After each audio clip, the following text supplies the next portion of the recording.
Hey guys, thanks for checking out another one of my videos. In this one, we'll be taking a quick quiz on the preterite versus imperfect. So what I'll do is I'll give you a chance to pause the video, jot down your answers somewhere, or at least think about them, and then I'll come back and I'll give you my answers, and I'll explain to you why I chose the preterite or the imperfect for each of the answers. So there are 5 sentences, and both of the verbs in the sentence could be a preterite, both could be imperfect, but one could be one of each, I don't know. So pause the video right now, think about your answers, and I'll give you mine in about 3 seconds. Okay, so for number 1, it says, when Rosa arrived to the altar, Felipe was waiting for her.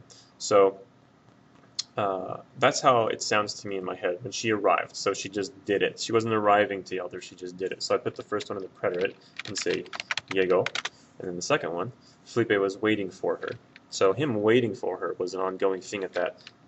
We're at a wedding right now. So him waiting for her, it's an ongoing thing in the past at that event. It's kind of painting a picture for you. So I'm gonna pick the imperfect for that one. And typically, not always, but typically the progressive right here is going to be in the imperfect.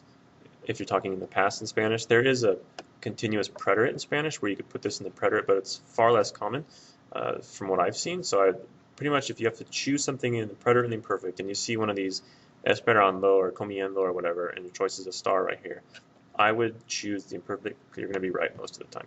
All right, number 2. So he was happy when he received the ring. So feelings are typically pretty much like an ongoing type of a thing. So I'm going to put the first one into the imperfect, and then ask yourself, was he happy when he was receiving the ring, or when he received the ring? It sounds better to me when he received it, so I'm going to put the preterite for the second one.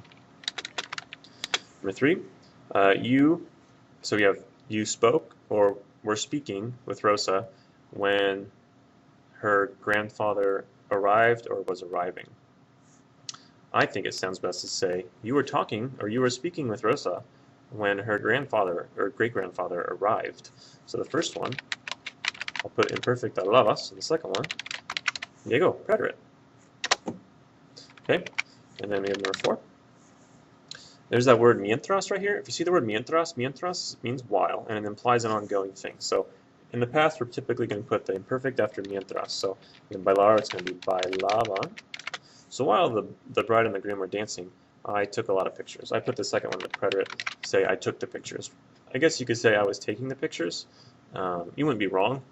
It sounds better to me to say I took them, because there is this gray area in Spanish with the preterite and imperfect, and that could fall into the gray area. I like the preterite for that one, though, for me. If it was my test, I might give it to you either way.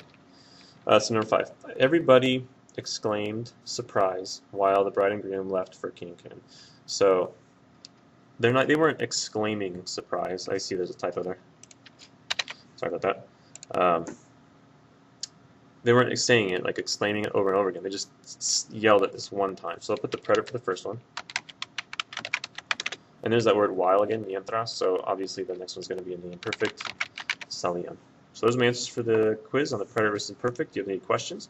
Let me know in the comment section. Otherwise, thanks for watching, and we'll see you next time.